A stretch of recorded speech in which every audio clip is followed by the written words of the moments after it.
In 1839, a Greek scientist, John Evangelista Purkinje, gave the name protoplasm to the fluid substance of the cell. Cell के अंदर जो cytoplasm है उसको उसने ये एक नाम दिया। सेल के अंदर जैसे कि आपको पता है कि सेल के अंदर न्यूक्लियस होता है और डिफरेंट ऑर्गेनेलीज होते हैं और उसके अंदर साइटोप्लाज्म भी होता है। तो उसने ये जो फ्लूइड सब्सटेंस है इसको उसने नाम दिया प्रोटोप्लाज्म का। In 1855, German scientist Rudolf Virchow changed the ideas of many scientists by giving a statement. उस जो रुडोल्फ विर्को है उसने बहुत सारे साइंटिस्ट का ये आइडिया चेंज किया by giving a statement that every cell comes from a cell, के हर सेल जो है वो एक दूसरे सेल से आता है। ये उसने एक स्टेटमेंट दी थी, every cell comes from a cell, यानी कि एक सेल से दूसरा सेल बनता है। In Virchow words is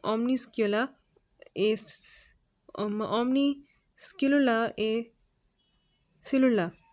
In 1962, the French scientist Louis Pasteur provided experimental proof for the Virchow idea.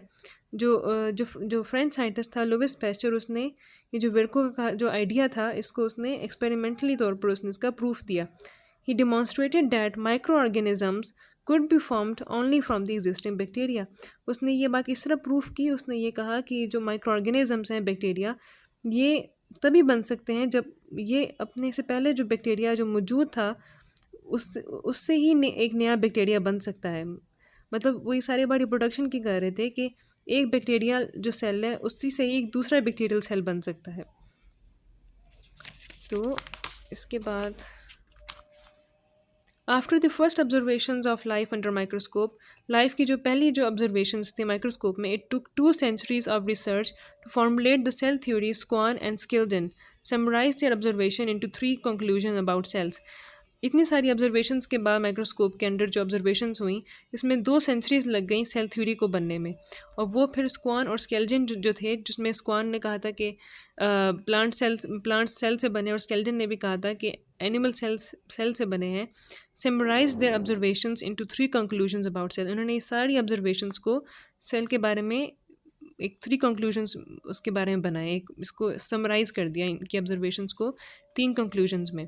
Number 1, all animals and plants are made up of cells and cell product. जितने भी animals और plants हैं वो cell से बने हैं और cell के प्रोडक्ट से बने हैं। सम ऑर्गेनिजम्स आर यूनिसेलुलर, कुछ जो ऑर्गेनिजम्स हैं उसमें एक सेल है और कुछ जो है वो मल्टी सेलुलर है, उसमें एक से ज़्यादा सेल्स हैं।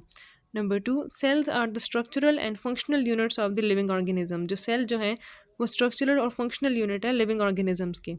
और number 3, new cell arise from the pre existing cells by cell division. जो नए सेल हैं वो तभी आ सक वो जो नए सेल हैं वो प्री जो सेल्स पहले से मौजूद हैं उसी से ही नए नए सेल्स बन सकते हैं सेल डिवीजन के थ्रू। ये फिर हम आगे पढ़ेंगे। तो ये वो 3 पॉइंट्स थे जो कि सेल थ्योरी के ये स्क्वान और स्केल्टन ने समराइज़ किए। जो इतनी बड़ी बात जो हम यहाँ पे पढ़ रहे थे इसमें से ये जो साइंटिस्ट हैं इन्होंने जो ये सारा जो हमने पैराग्राफ पढ़ा इसमें से जितनी हिस्ट्री थी उसमें से इन्होंने ये 3 पॉइंट्स निकाले और ये हमारी जो सेल थ्योरी है उसके 3 पॉइंट्स हैं। 3 conclusions इन्होंने बनाए इन सारी ऑब्जर्वेशंस में से। ये वो सारे साइंटिस्ट थे, मैथ्यू स्केल्जन, थियोडोर सेक्वान, रुडोल्फ विर्को और लुइस पैस्चर। तो आज के लिए फिर इतना काफ़ी है। इसके बाद जो नेक्स्ट टॉपिक है फिर अपनी नेक्स्ट वीडियो में पढ़ेंगे। Thank you.